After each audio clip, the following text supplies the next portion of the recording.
Hello again. If I could have your attention, thank you so much. If you don't know me already, my name is Brianna Marceau. I'm the president and CEO of the Greater Concord Chamber of Commerce, and we're so glad that you joined us today for our annual Economic Outlook Luncheon. It's great to see such a strong turnout of business and community leaders, which speaks to how important it is to stay informed as we plan for this year ahead. I'd like to extend a sincere thank you to our event sponsor today, Eversource Energy. If you could maybe give a wave. Thank you. Eversource's continued support of this program and other programs that we put on make things like this possible, and we're so grateful for their commitment to our chamber and the business community. Representing Eversource today, we have Allison McLean, Dawn Stokes, and Samantha Hobson. Thank you again for being here. Before we begin, I'd like to briefly highlight a few upcoming chamber events. There are 2 opportunities for networking, one coming out at the end of this month and one in February. Business Before Hours networking is on Tuesday, January 27th from 8 to 9 a.m. at a new member, K9 Strong, and supported by Sandler. So we hope to see you there if you're a morning person. And then we'll be back here at the new Doubletree by Hilton for Business After Hours on Tuesday, February 10th from 5:30 to 7 p.m. We encourage you to stay engaged and take advantage of these opportunities to connect with our members. So now on to today's program. It's especially timely as we look into 2026. Businesses are navigating a mix of opportunities and uncertainties, from workforce trends, population shifts, changes in consumer spending. To help us better understand this and what's ahead, we're fortunate to have 2 outstanding presenters back with us. I'd like to share a little bit about them now. So first we'll hear from Brian Gottlob, Director of the Economic and Labor Market Information Bureau, the New Hampshire Department of Employment Security. Brian will deliver a comprehensive overview of New Hampshire's economic outlook for 2026, focusing on marketplace trends, employment patterns, and broader economic indicators. With decades of experience analyzing economic, demographic, and labor market trends, Brian's perspective is invaluable for understanding the opportunities and challenges in this year ahead. We'll also be joined by Phil Sletten, Research Director for New Hampshire Fiscal Policy Institute. So Phil will examine critical public policy issues shaping New Hampshire's economic future, offering insights into how legislative and fiscal decisions could influence economic growth, workforce dynamics, and financial security for Granite Staters. Drawing on his expertise in state budgets and economic policy, Phil will provide a thoughtful analysis of what lies ahead. And he and his colleagues at New Hampshire Fiscal Policy Institute are known for their ability to translate very complex data into insights that we as business leaders can actually use. Together, our presenters offer great insight to help make all of us feel ready for the informed decisions that are ahead. Thank you again for all of you for being here today. And now please join me in welcoming our first speaker, Brian Gottlob.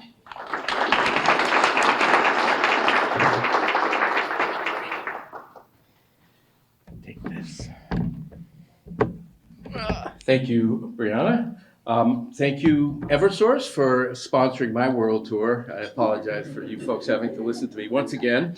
A couple things before I start. One, I'm going to turn on my timer because I have too many slides. I will go through them too quickly, and I want to make sure Phil has time for rebuttal and to correct all of my mistakes.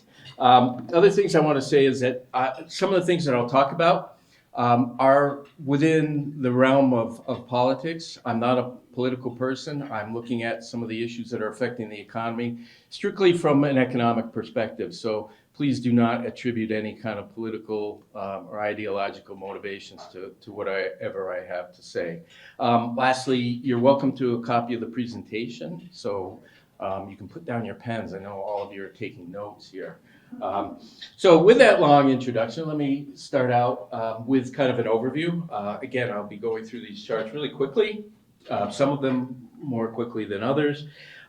So if you happen to not catch the points that I'm trying to make, here are the essential ones. One, the U.S. and New Hampshire economies are growing at a decent pace. The problem for a lot of folks is that there's little or no job growth, both nationally and in New Hampshire at the present time. So I characterize what's happening right now as a no hire, no fire economy. We have very low layoffs. Unemployment claims are very low. It's what my organization handles. But nationally as well, and the number that came out today nationally was a very low number. It's the weak labor market. I want to say it's a no hire labor market, but it's really not attributable to anything that the state of New Hampshire is doing necessarily. I see it largely as a function of things that are happening and policies that are occurring at the national level.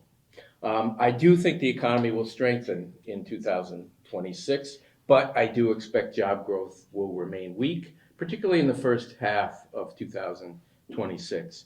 And the key to that outlook is that layoffs have to remain low, and right now there is no sign that they are picking up substantially. Certainly at the federal government, they may disagree. Even at my organization, they may disagree where we've lost some people and haven't been able to hire replacements. Lower interest rates, I do expect interest rates will be lowered during the year. And probably the most important aspect is that there'll be some pretty substantial stimulus in the form of tax cuts. Individuals will see higher tax refunds. Businesses will benefit from a number of provisions, new provisions in tax law. And that, by my calculations, should add almost 0.5% to GDP growth. Billions of dollars will be put in businesses and individuals' pockets. The bad news about the economy right now is, despite the fact that it's performing pretty well, job market is weak, consumers are not very confident. They have been largely miserable for most of the post-pandemic time period. The good news is, however, they continue to spend. And as long as consumers spend, that's 70% of GDP. As long as consumers are spending, it's very hard to have a real significant downturn. And if you're not laying off people, income doesn't drop dramatically, and therefore you're unlikely to have a downturn. Job postings have declined but remain relatively high, and there's sort of a inconsistency in that. We still see pretty strong, even though they've declined, job openings, and that speaks to some mismatches in terms of the availability of labor, some of the changes that are related to AI and the expectations for skill levels. So a lot of things are going on that make the labor market a rather difficult phenomenon to really tweak out exactly what's happening. I mentioned consumers are not feeling very good. Here's one indication: University of Michigan Consumer Sentiment Index. Right now, it's lower than it was during the worst of the pandemic. So consumers are not feeling very good. And why aren't they feeling very good? This is the big key: affordability. All of a sudden, everybody understands that affordability is an issue. This is a chart that looks at the rise in prices, some key elements that affect consumers. The black vertical line there is Federal Reserve's target inflation rate. Two sets of bars. The blue ones show how prices have changed since 2019, the fourth quarter. And the green line is just how they've changed over the last year. And you get some idea of how affected households are by rising prices. And in particular, one of the things that I find, I guess that's not working, we talk about housing costs, they're very high, but some of the things that are related to housing ownership are also risen very much. Homeowners insurance, big increase in homeowners insurance. Electricity's risen everywhere across the country. Electricity prices have been up. It's not a New Hampshire phenomenon. Owner's equivalent rent of shelter, all of those things, big increases. Good news, relatively good news, although it's becoming less of a good story. This is a chart, I showed it last year. Couple of different lines. Inflation, the red line, year over year inflation. Last reading a couple of days ago, 2.7%. I do not believe that. It's closer to 3%. Why is that number not accurate? Because of the shutdown, because of the inability to collect data, almost half of the elements that make up the CPI were assumed to have no price change in the last couple of months. So that's had an overall impact on the larger number. So if you take a closer look, it's probably closer to 3%. Again, not awful, not accelerating, but higher and not coming down. And my outlook is, although I didn't present it here, I won't present it here, is that inflation will end about 3.2% in 2026. So, but the red line shows inflation. The green and the gray line are what's happening with wages.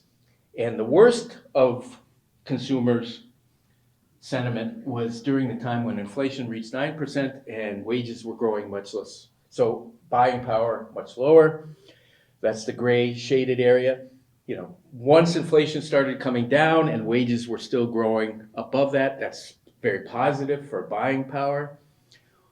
Even better was that the lowest wage earners were seeing the biggest gains. That's reversed now.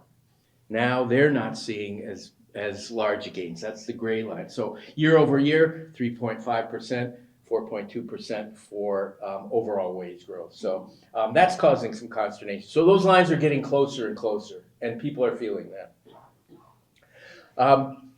So I said consumers are spending. I didn't show you how much they're spending, but they are spending, and they're spending above the rate of inflation.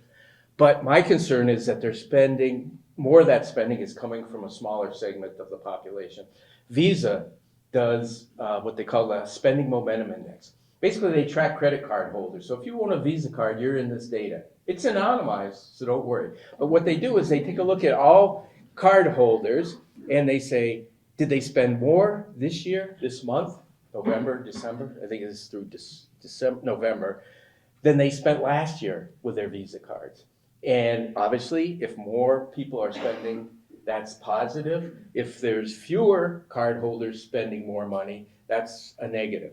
And obviously, post-pandemic, because people couldn't spend anything, there was a big rise. A lot more people were spending. So I don't pay much attention to this, but you look at the last year and a half, basically what you see is fewer people are spending, more people are spending less.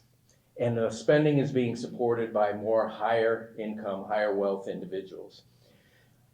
That's okay for the economy, but it's also a bit tenuous because one of the concerns I have, if the stock market starts to slip and the wealth effect, people feeling wealthy, particularly high wealth individuals, stock market starts to decline, then they cut back and the spending won't look nearly as good. Looking at businesses, small business optimism had been in the dumps post-pandemic. They were affected by supply shortage, higher prices, labor issues, rising labor costs, all things that small businesses have a harder time adapting to.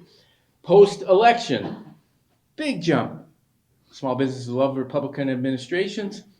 What happened after Liberation Day and the announcement of some tariffs and some issues like that, then small business optimism declined a bit. We've adjusted. A lot of businesses have adjusted more, and so it's bounced back some. Although having talked to some businesses in a presentation I did a couple of days ago, a lot of them are still strongly affected by the tariff issue. Small manufacturer and another small food beverage manufacturer are affected by it, and so they are still affected by it. I use this chart because I think it really articulates what's happening and how small businesses are affected. This is just job growth nationally, and I use the term E-shaped economy because this kind of looks like an E, a capital E, does it not? And it just breaks out job growth in three sizes of business: under 50, 50 to 249, and 250 and above. And what you see is that on net, and it doesn't mean every business, but in the aggregate, small businesses, smallest businesses, under 50 employees have shed jobs in 2025. That, to me, speaks to some of the impacts that some policies have had. Again, most difficult in the current situation for smaller businesses to accommodate either higher wages, higher prices. They can't adjust supply chains to deal with tariffs issues. So problematic, especially for smaller business. Looking at New Hampshire in particular. New Hampshire, there's a survey done by the Census Bureau every 2 weeks. One of the questions they ask a lot of really good questions, is overall, how would you describe this business's current performance? And this sort of mirrors what we saw with the NFIB data. So New Hampshire businesses, again, Early 2025, pretty high. Again, I'm not a political person, but it's pretty hard not to see some of the impacts in the data from a period of time when tariffs were announced, when immigration restrictions, those kinds of issues. It just hard. There's other factors that have affected, but it's hard to eliminate that as a factor that's had some influence. So overall, smaller businesses overall in New Hampshire, their sentiment and the performance of their business has picked up some. I apologize for this. Somehow when I presented this chart a couple of days ago, these numbers are all lined up when I saved it here. I don't know what happened, but it just shows 3 years, but 2 time periods. January to April of 2025, we were adding about 123,000 jobs per month nationally. May to December, what characterized April? Liberation Day. We dropped down to 12,000 jobs per month. A lot of that is a result of federal government and other government jobs that were lost. So when I break this out by private sector jobs, you see still a little bit stronger, 30,000. So basically what it says is that, government jobs were a big part of that, but still a pretty remarkable slowdown. And that one that's not characteristic. So overall job growth much lower, and just the timing of it is hard to dismiss some of the impacts of federal policies. Looking at job growth, year over year, private sector job growth, this is particularly, we knew it was going to slip after recovery from the pandemic, but it's been kind of a steady slog to the point where in the most recent monthly data, again, this is produced by the Bureau of Labor Statistics, shows a big drop in employment in New Hampshire in that November time period. This is a number I do not believe. And why do I not believe it? Because when you look at the breakdown of that employment, how many years do we see big drops in retail employment in November? Totally contrary to what typically happens. That's a big hiring. So I don't believe we lost 2,000 retail jobs in November. So I have a lot of concerns with the seasonal adjustment patterns. One of the things that I do in response is I look at what's happening. Because of the shutdown, some private sector sources started picking up the effort to provide more timely and what they consider more accurate data. I am officially an agent of the Bureau of Labor Statistics. We contract with them. My organizations produce a lot of numbers, but I have some real problems with what's going on with some of the numbers now. So Revelio is actually a human resource company. They produce a monthly estimate of jobs in New Hampshire. This is their estimate. I compared it with the BLS estimate. And this trend looks to me a whole lot more realistic. I don't doubt that we're down below 0.5% right now, year over year, in terms of employment growth. But I think that trend looks a whole lot more accurate. Some positive news. It's not positive if you saw the same chart I presented last year. Because last year, New Hampshire was somewhere up in here. So that, we've been losing ground, and as is the Northeast has overall. The one positive about this is compared to our neighbors, we're doing much better. Private sector job growth compared to the number of jobs we had prior to the pandemic. Better. Not as good as these states to the far right. Those are states that, benefited, didn't have the shutdowns during the pandemic, a whole lot of other reasons. So within our sphere and within our geographic region, we look pretty good. Other positives from my perspective, and this data takes a long time before it shows up, but looking at new business formations, and this is an index because obviously the numbers would vary greatly, but it just compares the growth in new business formations, particularly among a subset of new businesses, separating out proprietors. So this is what's called high propensity to hire businesses. So businesses in industries that generally hire employees, like manufacturing, other businesses. And what you see, New Hampshire is always the red line here. Compared to some of our neighbors, the blue line, Massachusetts, our increase in new business formations greatly exceeds. This is telling me I got to get out of here soon. First, I have to learn how to turn this off. I don't need an alarm in the morning, so I'm not used to this. I'm very unfamiliar with it.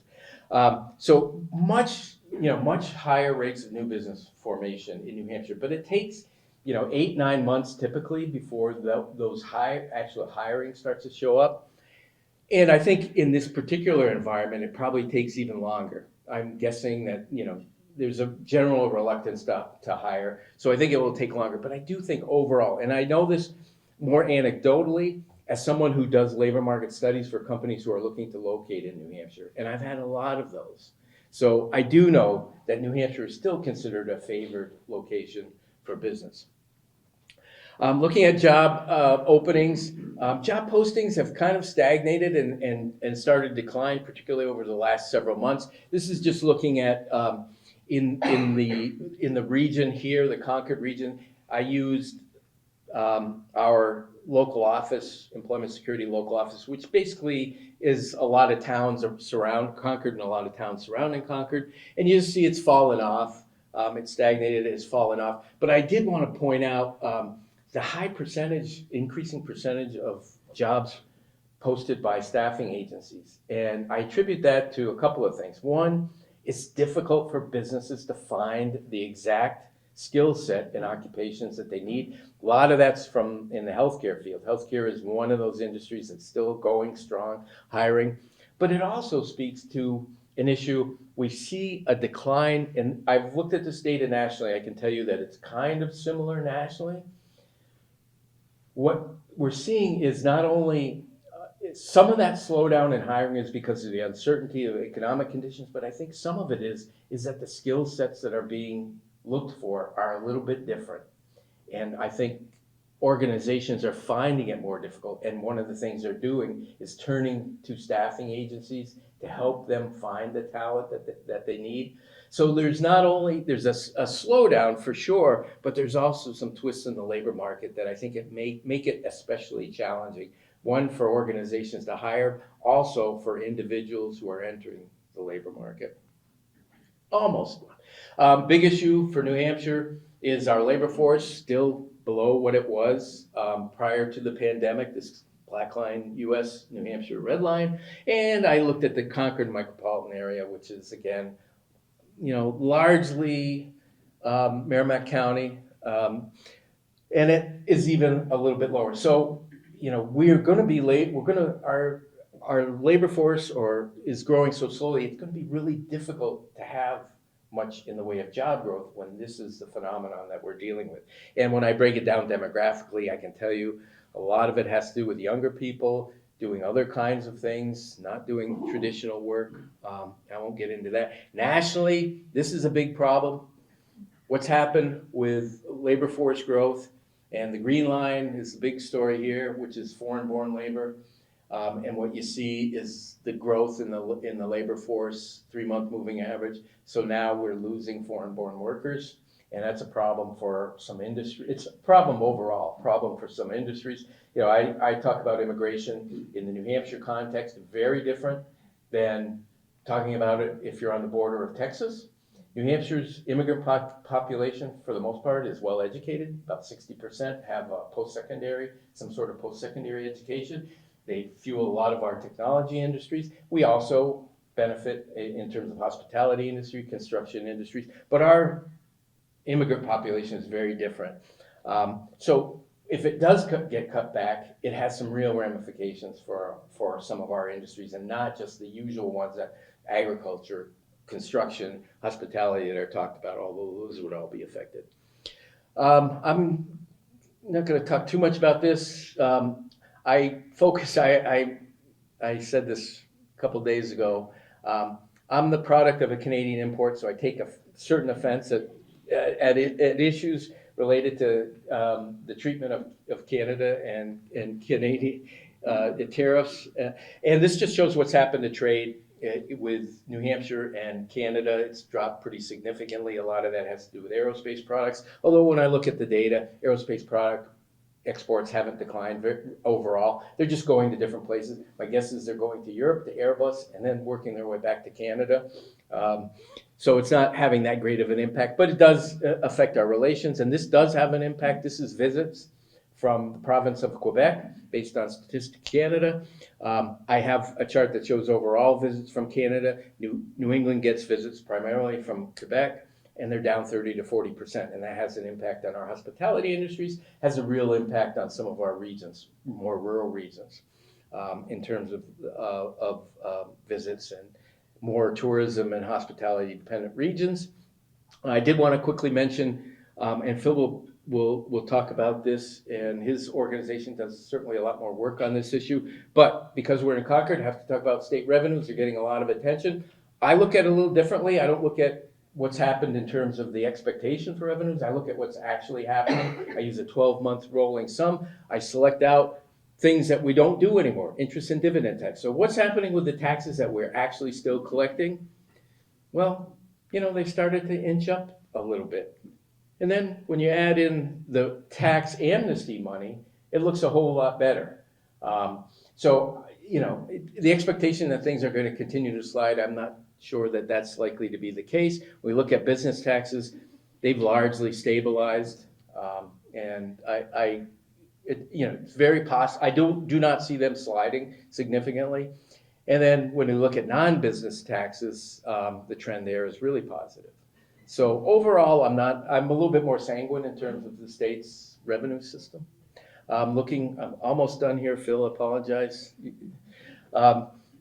Looking at my forecast for the nation GDP, I think actually 2025 may come in a little bit higher, but there's 3 revisions to GDP, and I'm always skeptical of those numbers, but it could come in about 2.2. I do think I'm estimating, because of all the changes largely in tax policy, will add almost 0.5% to GDP growth, and so about 2.5% growth.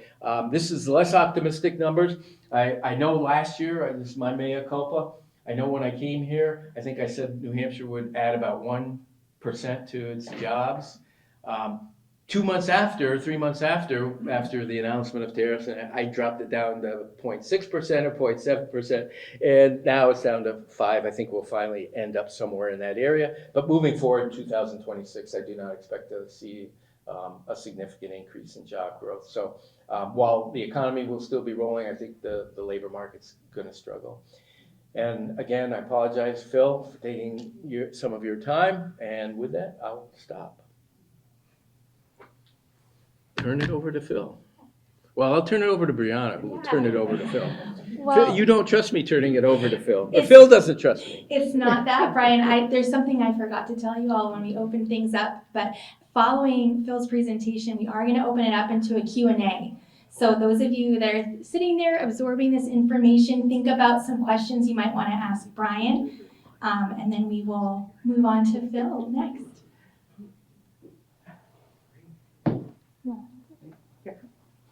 Thank you. And Brian's going to sit up here so you can see his real-time facial reactions to what I present. So you still have time to escape if you want to. I know I'm going to be scolded, so I'm Well, good afternoon, everyone. Thank you very much for your time this afternoon. I really appreciate it. It's always fun to come and present with Brian. I get to hear what he says, and then I get to say, all right, how am I going to have to change what I'm going to say after what Brian has said and what he's enlightened us with. So I'm going to talk a little bit about the state's economy. You're going to hear some of the same themes that you heard from Brian, and in a different graphical format with a different set of colors. And I'll talk a little bit about some of the public policy aspects as well. Brian touched on those a little bit. I've got a few other items to discuss there. If you haven't heard of us before, I should say that the New Hampshire Fiscal Policy Institute is a nonprofit, independent, nonpartisan research organization based in Concord, right down the street. We examine the state budget, state revenue, the state economy, and the economic security of Granite Staters, particularly those of us with low and moderate incomes in the state. We don't lobby for or against any specific piece of legislation. We're really here to get good, high-quality information out into the public sphere and into public policy discussions, and to help people understand what the economy in New Hampshire is doing and how we are all living in it. We don't receive any funding from any level of government, and we were actually cited more than 850 times in the media last year. So we're, again, trying to get that information out into the world. Okay, this is the only slide that I'm going to show you that will have national level data. And these are the two pieces of information that the Federal Reserve is thinking about when they're setting interest rates, although it's not exactly these two data sets. So that's why I wanted to show this, because when we're thinking about the economy nationally, what are we often thinking about? The relationship, we're thinking about job growth, we're thinking about inflation, and particularly the relationship between the two. So it's always heartwarming to me when I show roughly the same time period that Brian does in his slides. That means I got it right. This is going back to January of 2022. The bars show job growth, and there's a zero line here. The bars show job growth nationally, and the line shows consumer inflation. So again, 2022, we saw consumer inflation peak around 9.1%. We also saw faster job growth. We were recovering from the pandemic, right? Still collecting some of those jobs back.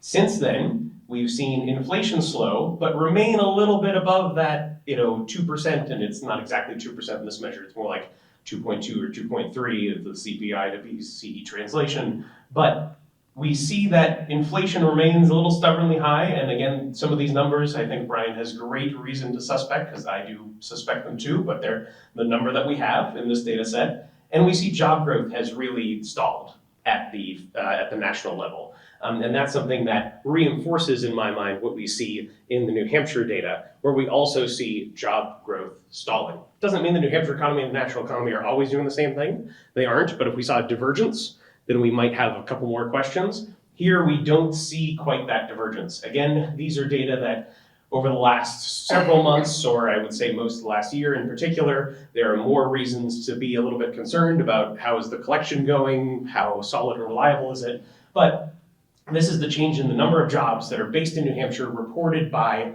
New Hampshire employers on a month-to-month basis. And it's a 6-month rolling average. What was the change relative to the prior month in that 6-month rolling average?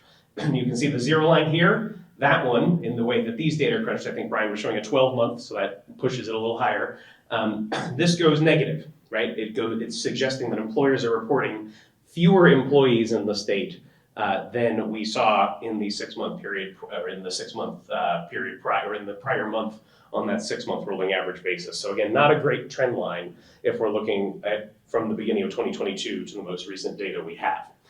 Now, if we look at data that are reported by people, because people are also surveyed and asked, are you employed? Do you have a part-time job? Do you have a full-time job? All that counts as being employed. What do we see there in those data? And this is a smaller sample size, and you're surveying households here. But from 2023 through 2024, we saw that rising. And then you get to early 2025, and you see an inflection point there. And we actually have, at least, again, based on these survey data, which is a relatively small survey and is modeled to the whole population, we see that that has actually dropped. So what do these two things tell, what do these two data sets tell us? The survey of households and survey of businesses, they tell us that probably employment growth has stalled in the state at least. And we see that reflected in the national numbers as well.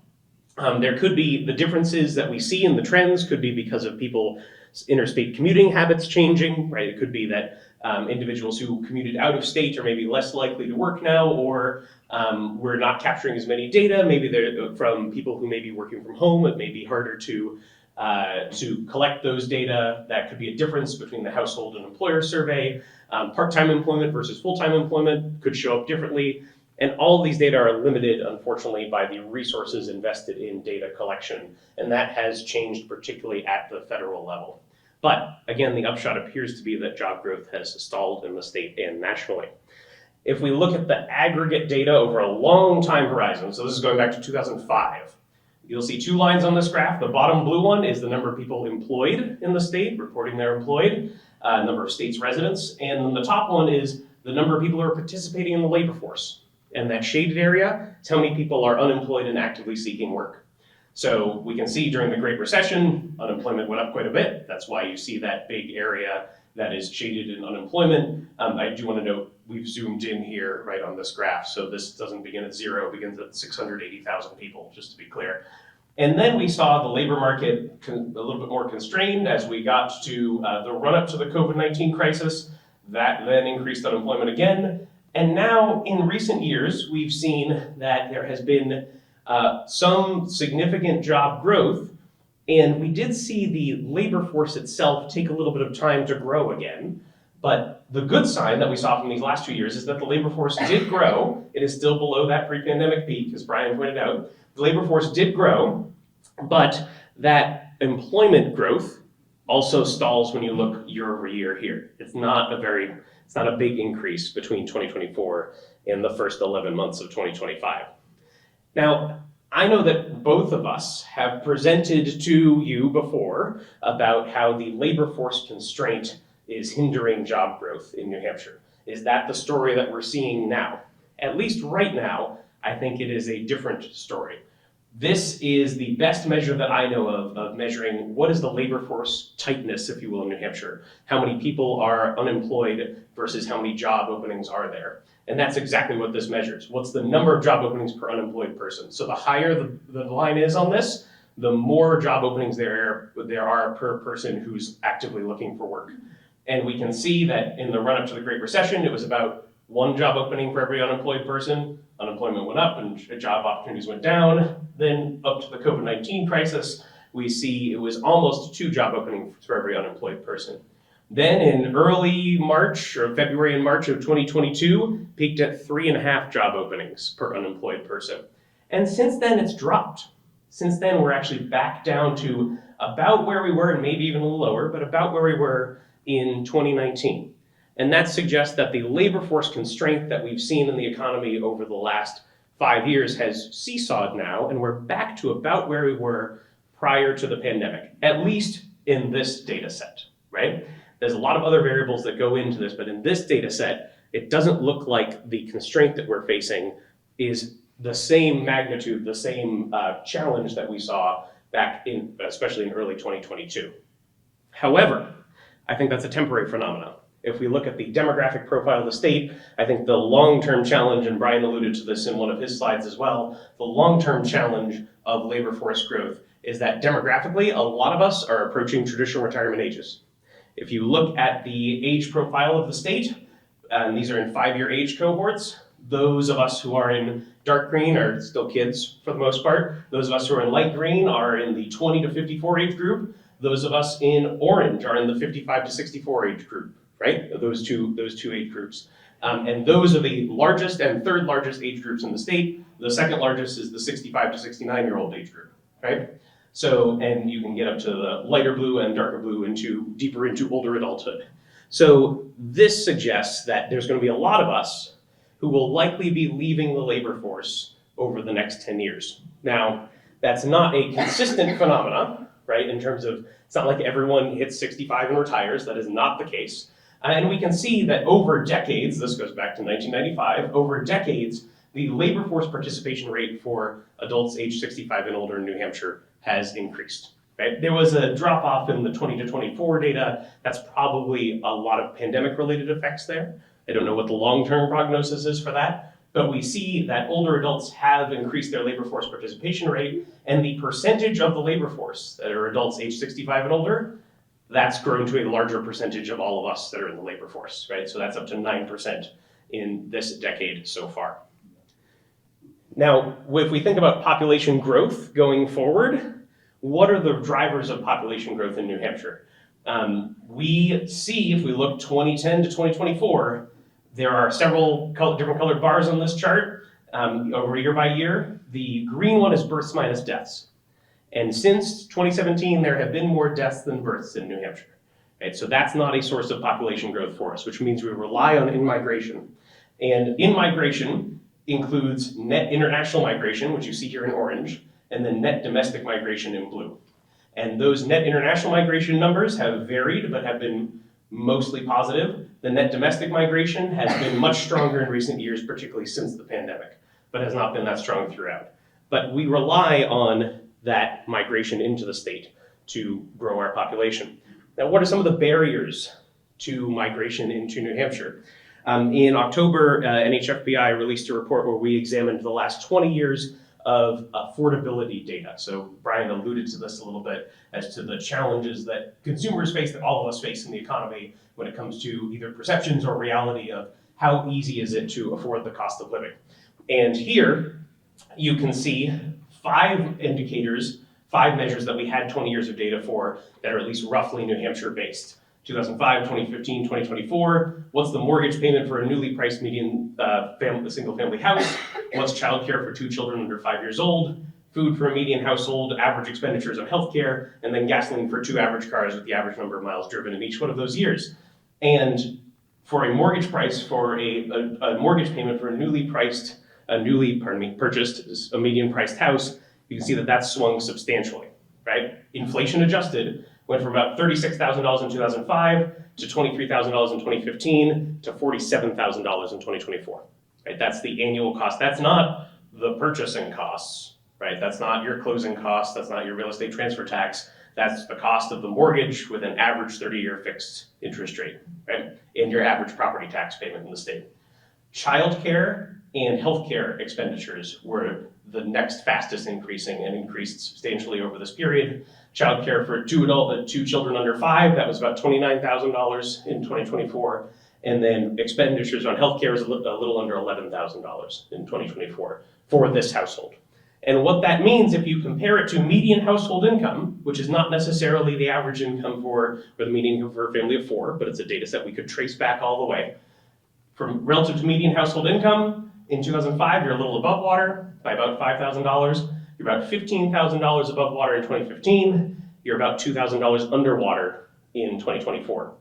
And that is just these 5 sets of expenses that I identified, right? So when we're talking about affordability, people's ability to live here, to move here, the housing constraint and the housing cost constraints are a really significant part of it. And if we compare it over decades, someone doing the same set of activities, it has become more difficult to afford to live in New Hampshire.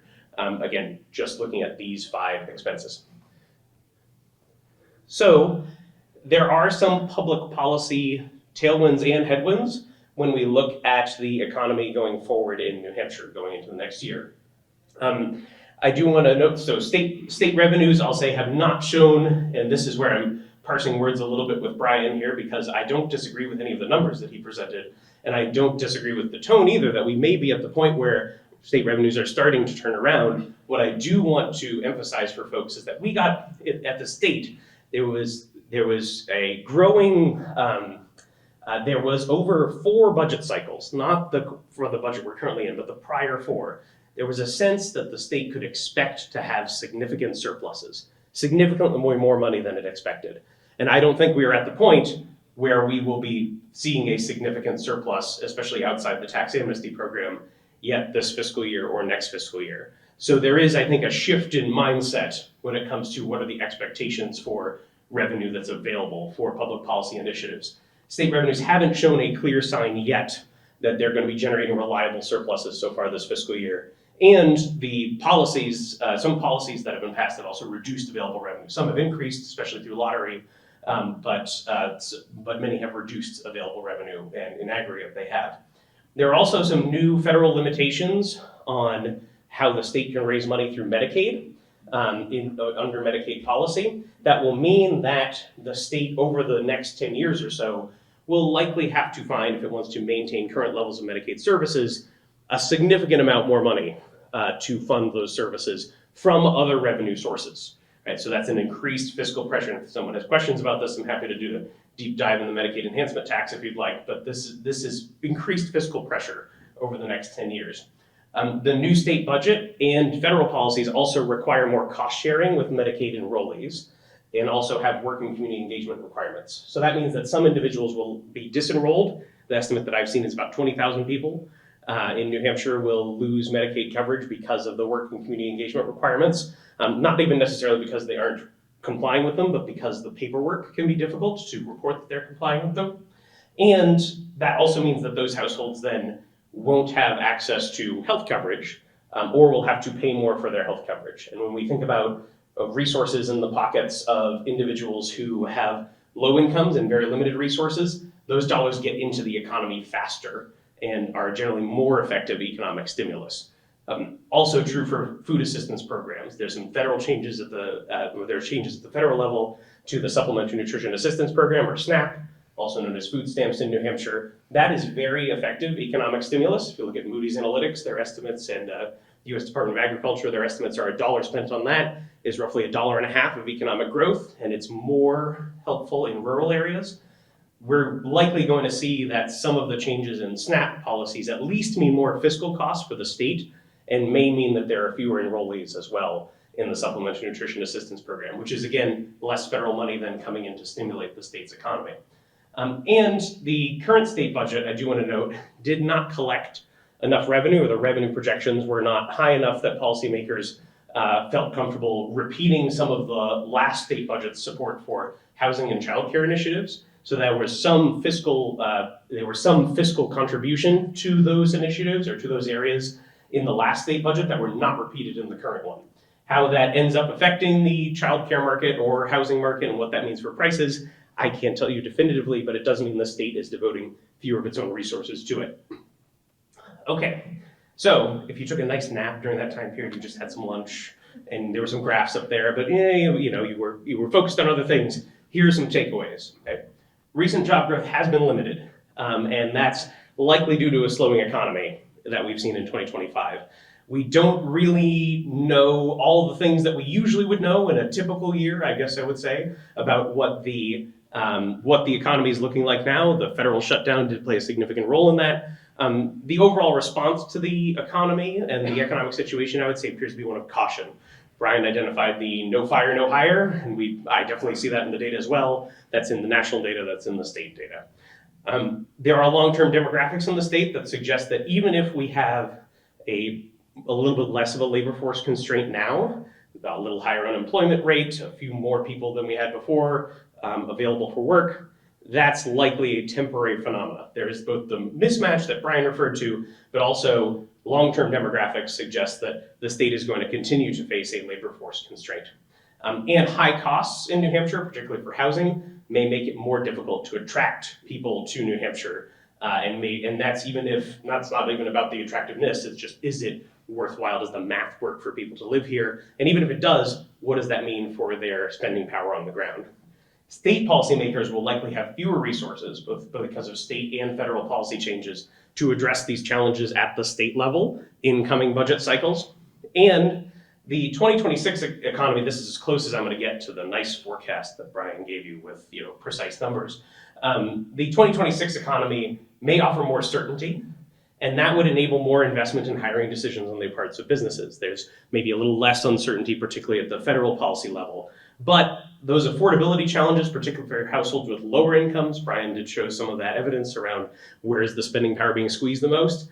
Those affordability challenges will likely slow and constrain the overall economy because they're likely to persist into 2026. If you wanted to learn even more, there's more resources on our website. These slides will be on our website as well. You can follow us on social media. We have a TikTok account and an Instagram account, I think. I don't have either of those on my phone, but some people do. And if you wanted to sign up for our newsletter, I showed this QR code before. It's the same one. And you can sign up via that URL that you get to there. And with that, I'd like to hand it back to Bree. Thank you all.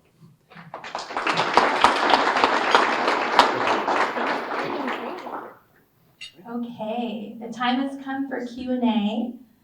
I'd like to take some questions from the audience. What would you like to learn more about from Brian and Phil today?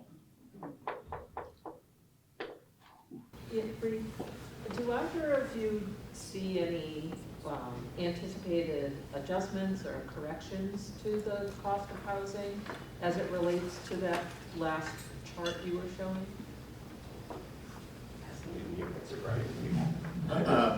Well, housing markets don't adjust quickly. The housing markets will eventually get more what it would be called equilibrium. There's a point at which, and it's happened throughout the last couple of decades. Prices get to a point where they're just simply not going to be enough effective demand to purchase those houses, where they do start to adjust. Sometimes prices don't fall dramatically, but what happens is the time it takes for them to sell, people's incomes begin to adjust. The housing market slows for a few years, incomes rise, and it becomes a little bit more affordable. I will get in trouble always by talking about affordable housing. I'm a big believer in supply and demand, and I've been arguing for building more as the ultimate solution to housing affordability.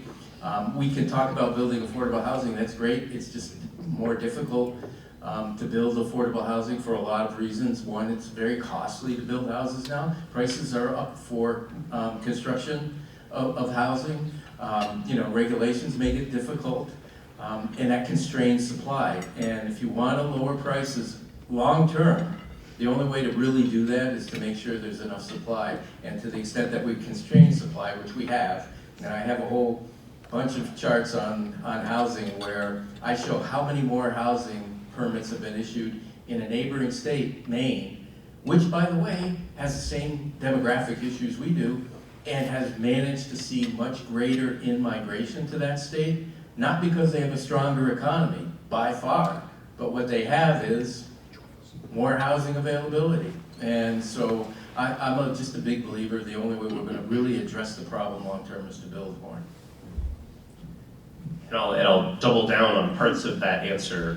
One being the long-term time horizon. Part of the reason we're in this constraint now, yes, some of it is definitely the effects of the COVID-19 pandemic and people generally around the country moving to rural areas in larger numbers and away from urban areas. That was definitely, like, if you look at 2021, 2022, very serious phenomenon in terms of how people were reorganizing themselves. But this is, this is still the effects that we're feeling from the losses in, for example, construction jobs and businesses that were building homes during the Great Recession, right? We are still looking at almost now 20 years back, certainly 15 years back, and seeing the effects of underbuilding that started around that time period. And you could say that some of the increase that we've seen in building permits in New Hampshire, which is an increase even though it's not as much as some of our neighbors, that increase is part of the correction, but the correction is going to take a long time. The only exception that I would identify to that as potentially moving something quickly in terms of affordability, not prices, but affordability in a more rapid manner would be interest rates. If mortgage interest rates were to drop suddenly, which I don't know why they would, I don't think it would happen that way, but if they were to drop suddenly, then there is the potential for that to enhance affordability in the purchase market. Doesn't necessarily help the rental market as quickly, and there's still the potential even with that for prices to just adjust, and that means that your monthly payment may look different depending on that price interest rate relationship for your personal financial situation, but it doesn't necessarily guarantee that it would become more affordable more quickly, but that's the fastest moving single piece that I think could make a difference. Any other questions? Yes, Gary? First, thanks to both of you for being here. Thanks to Eversource for sponsoring us. Appreciate that, Alice. Gig economy, and where's the population that's not counted in the numbers that are participating, and where's the gig economy fit into all of this? Because we know there's people that are living, but they're not reported in any of the numbers anywhere. How does that factor? That's a great point, and I'm a big believer that's having a significant impact on our overall labor force numbers. When I break out the demographics of the decline in labor force, a lot of it is at among younger individuals, particularly 20 to 24. It's improved somewhat in the 25 to 29, but we're seeing rates of labor force participation among that age group, 20 to 24, that are 7 or 8% lower than they were prior to the pandemic. I have 3 daughters, and I asked them, do people actually make money playing video games online? And apparently they do, or they're whatever an influencer is. Anyway, the way those labor force numbers are calculated is the Census Bureau's Bureau of Labor Statistics calls a household, and they talk to some adult, and they basically ask, about everybody who lives in that household. Are they in the labor force? Are they working? Have they actively looked for work? If you're a 20-year-old and you're playing video games online, and somebody asks your parent or whomever, are they working? What do you say? I think there's a mismeasurement area. I've argued and said this to the BLS. The first question they ought to ask is somebody paying you to do something. If somebody's paying you to do something, you're in the labor force and you're working. You're not a W-2 worker. So I think it's having a significant impact. The long-term impact of that, from my perspective, is I think one of the reasons why New Hampshire has had a really good workforce is that we get young people with work experience at a very early age. You know, we have industries like hospitality, recreation, retail that employ a lot of young people. From a very early age, they get work experience, they learn about being on time, they learn about appearance, they learn about all the things that are important long-term for their success in the labor force. If more people are not doing that, I think our labor force long-term suffers. I think people get used to not being W-2 workers, and the long-term implications I don't think we really realize. But you're absolutely right, it's having a big impact. And I just add one thing to, again, emphasize the point that Brian made about how you respond to surveys, right? You know, all of those, remember I talked about those labor force data, this is calling people, calling households. I have actually seen some national research that shows that there's an effect on older adults as well. And at least nationally, like sometimes a larger effect on older adults, because older adults may be more likely to, when they get a phone call saying, hey, are you employed? Say, oh, no, I don't have a job, I'm not working, but they are actively doing some sort of, an old term would be cottage industry thing, right? They're producing something that is then sold on an ad hoc basis at market, or they're doing a series of odd jobs or whatever it may be. That's also an effect for older adults as well, at least what we see in the national data, not just younger adults. Yeah, my point is if somebody calls you from the government and asks if you're working and you say no, or you say yes, do you expect the next call you get is from the IRS and asking you if you reported it? There's a real strong incentive to say you're not working. So I think in combination, all these things are contributing to the lack of labor force numbers. Ready for our next question, Jim? One of the areas you had brought up before was the amount of cash in reserves shortly after COVID. And you had talked in previous presentations over the last few years about that trend maybe angling down some and that having an impact on that younger workforce. So we're sitting on a lot of cash and maybe sitting on the sidelines because of that. Where is that data point right now, and is that still trending down, or is it leveled? Where is that at? Yeah, I mean, it really, a lot of it depends on income levels. Post-pandemic, there was an excess of, well, for lack of a better word, cash. Household had excess savings, what's called excess savings, even though it's not really savings, but excess savings because they couldn't spend a lot, plus they got a lot of incentive or a lot of stimulus money. This contributed to the decline in labor force as well. I mean, every individual who had any kind of job for a while and got laid off, and young people worked in retail and hospitality, those jobs all went by the wayside during the pandemic. They got $600, every week, which was more than likely they were making. I did the analysis of New Hampshire numbers. At one point, 72% of the individuals who were collecting unemployment when federal benefits were added were making more money not working than they were making working. So they had a lot of excess savings. That got worked off for the most part, particularly among lower income individuals. That's pretty much gone now. The other place you saw it was in terms of debt, credit card debt, where credit card increases in credit card expenditures and debt was very, very low. And part of it was people could purchase out of the excess savings that they had. That's pretty much gone. So now, particularly, again, lower income households, moderate income households, you're starting to see not only the credit numbers increase, but also the delinquencies start to increase. So it did play a big role, and I think it played a role in keeping people out of the labor force. My expectation was that once that money started to disappear, all those young people would hop back in the labor force. Because if I were 23 years old, somebody was giving me $600 plus whatever I was getting from the state for being laid off, yeah, I'd have been on a Greek island somewhere for as long as I could ride that out. And I said, they'll come back. Well, it hasn't come back, and I think a lot of it has to do because they're doing different kinds of things that aren't really showing up in the numbers. And I'll just say one piece about it, because the last piece of research that I saw at the national level about was the excess savings, so to speak, following the pandemic, which was both, that's both the federal assistance and also people's spending patterns changing. And for higher income households, it was definitely the spending patterns changing was a key part of it. That people were not going out to eat as much, going on vacations as much, right? And that meant that there was more, and even just not driving as much, for example. So there were more opportunities for savings on that front, as well as a big shift from spending on services to spending on goods.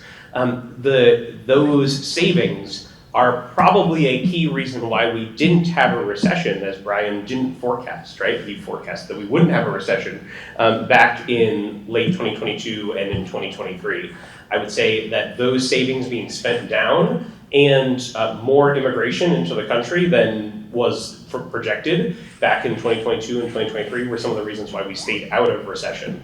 Those are both factors now where, again, I don't think we are in the situation that we were then, but those are both factors now that are not present, right? So we don't have, particularly on the savings side, the same cushion if we were to have another bout of inflation, the same cushion that likely made it that people were able to keep spending through that higher period of inflation in 2022 and 2023. I think I'll close with one more question. It's on the more sunny side of your forecast. Brian, you had showed us a slide in which New Hampshire had scored high as far as being favorable for new businesses. I'm curious if the data from that study or any of the other analyses that you've looked at present any indicators as to why we performed well in that area. Yeah, I don't think it's a surprise, and we have enough business people in here to know that from a regulatory perspective, from a tax perspective, generally, New Hampshire is a favored environment for operating business. I think, we've seen it anecdotally recently. A number of firms, at least I've dealt with a number of firms who have looked at, at coming to New Hampshire, moving their locations from another state in the Northeast to New Hampshire. I know I did read in the Boston Globe a couple of days ago, they were highlighting some company that chose Somerville, Mass over a New Hampshire location, and they were holding it up as if this was the victory. It's like, okay, well, you're 1 for 25 in the last couple of years from my perspective. I think, it's a long-term view that New Hampshire is a more favorable. If you're an entrepreneur, it's particularly favorable. From my perspective, the key to New Hampshire's successes is, we make it easy to start a business. We don't punish people severely if they fail, and if they succeed, we allow them to keep more of the rewards of their success. To me, that's a pretty good recipe for a stronger business environment. And I'll also add that I think this is a place where I think it's important to remember when we're doing state-by-state comparisons that geography really matters a lot. We're lucky in New Hampshire in that we have the sort of northwestern outer suburbs and exurbs of the Boston metropolitan area, as three quarters of our population is in the 4 southeastern counties in the state, right?